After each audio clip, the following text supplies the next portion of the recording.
પ્રકરણ 17 સાપુતારાનો પ્રવાસ. વિદ્યાર્થી મિત્રો, શું તમે ક્યારેય સાપુતારાના પ્રવાસે ગયા છો? ત્યાંનું કુદરતી વાતાવરણ ખૂબ જ સુંદર હોય છે. તો ચાલો આજે આપણે સાપુતારાની સુંદર પ્રકૃતિ અને ત્યાંની વિવિધતાઓ વિશે જોઈએ. દિવાળીની રજાઓ હતી એટલે અમે સાપુતારાનો પ્રવાસ ગોઠવ્યો હતો. સુરતથી વહેલી પરોઢે બસમાં અમે નીકળી પડ્યા. સવાર થયું ને વઘઈ આવ્યું. હવે અમે ડાંગ જિલ્લામાં દાખલ થઈ ચૂક્યા હતા. ડાંગમાં ડુંગરોની હારો છે ને મોટો ભાગ જંગલોથી ભરેલો છે.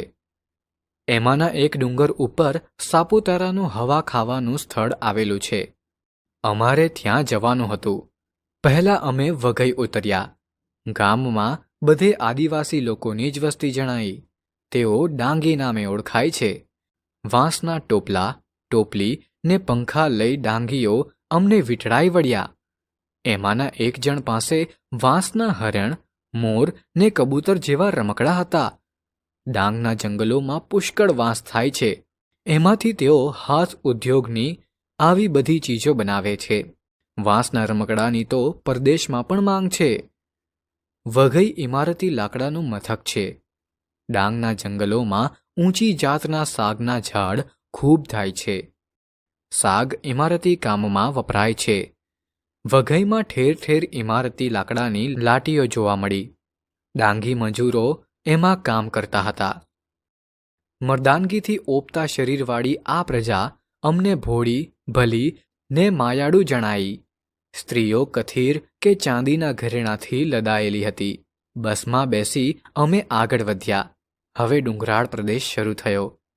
ઉગતા સૂરજના કિરણો સામે ડુંગરાળ ભાગ ઉપર પડતા ને બધું કેસર વર્ણું બની જતું. એમાં ઘેરી વનરાઈનો લીલો રંગ મજાની નવી ભાત પાડતો. હવા પણ બદલાઈ રહી હતી.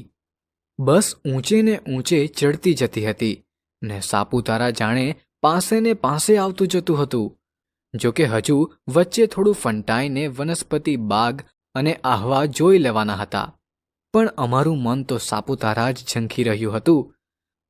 સાપુતારા એટલે સાપોનું રહેઠાણ. સાપ તો જોવા મળે ત્યારે ખરા, પણ રસ્તો તો સાપ ચાલે એવો જ વાંકો ચૂકો હતો. ખીણના પંખીઓએ સવારનું ગાન શરૂ કરી દીધું હતું. વારે ઘડીએ ઝાડીમાંથી ઉડીને દૂર જતા એ પંખી ટોળા દેખાતા હતા. અહીં કબૂતર, મોર, તેતર ને મરઘા જોવા મળે છે. એમ તો જંગલમાં વાઘ, દીપડા, ઝરખ ને હરણ જેવા પશુ પણ હોય છે. સાપુતારાની ઊંચાઈ લગભગ 1000 મીટરની છે. પણ ઓછું કંઈ સીધું જ ચઢ્યા કરવાનું હોય છે. એટલું અંતર પણ વટાવતા ઢાળ, વળાંક ને ચઢાણવાળી ખાસી એવી મુસાફરી કરવી પડે છે. આહવા આવ્યું ને અમે જોવા ઉતર્યા. આહવા ડાંગ જિલ્લાનું વડું મથક છે. અહીં પણ વસ્તી તો આદિવાસીઓની જ હતી. ગામ નાનું ને ઓછી વસ્તીવાળું છે. અહીં અમને આશ્રમ શાળા જોવાની મજા આવી. ડાંગી છોકરા છોકરીઓ એમાં અભ્યાસ કરી રહ્યા છે. આહવા જોઈ ફરી પાછા અમે બસમાં ગોઠવાયા.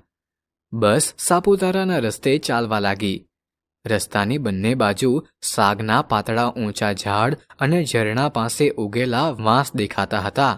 થોડી વારમાં ડુંગરાળ ઊંચા ભાગ ઉપર થોડા મકાનો નજરે પડ્યા. એ જ સાપુતારા. હવા ખાવા કે ફરવા આવનાર લોકોને રહેવાના, જમવાના અને હરવા ફરવા માટેના મકાનો છે. બસ મથક આવી ગયું ને સામાન સાથે અમે હેઠે ઉતર્યા. 2 ટેકરીઓ એકમેકને મળતી હતી. તેમની વચ્ચેનો વિશાળ હરિયાળો પ્રદેશ એટલે ગુજરાતભરનું આ હવા ખાવાનું મુખ્ય મથક છે. પ્રવાસી બંગલામાં અમે ગોઠવાયા. ત્યાંના જ ભોજન ગૃહમાં ભોજન પતાવ્યું. થોડો આરામ કરી ફરવા નીકળ્યા. ઉગતા આથમતા સૂરજને માણવાની, બોલાયેલા બોલનો પડઘો ઝીલવાની ને ઊંચી અગાશીએ બેસી નીચે ખીણના ઉભરાતા સૌંદર્યને જોવાની એવી કેટલીક જગ્યાઓ અહીં બનાવવામાં આવી છે. સર્પગંગા નદીને કાંઠે પથ્થરની સાપની મૂર્તિ છે. આ સાપુતારાની મૂળ જગ્યાની નિશાની છે. ડાંગી લોકો હોળી અને વાઘબારસના રોજ આવીને પૂજા કરી જાય છે. સર્પગંગા નદી પર બંધ બાંધી હવે એક વિશાળ સરોવર બનાવવામાં આવ્યું છે. એમાં નૌકા વિહારની સગવડ છે. અમે એનો લાભ લીધો.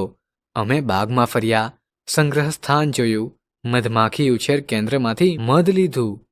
પછી એક ટેકરી ઉપર ચઢીને આથમતા સૂરજની સુંદરતા નિરખવાનો લહાવો લીધો.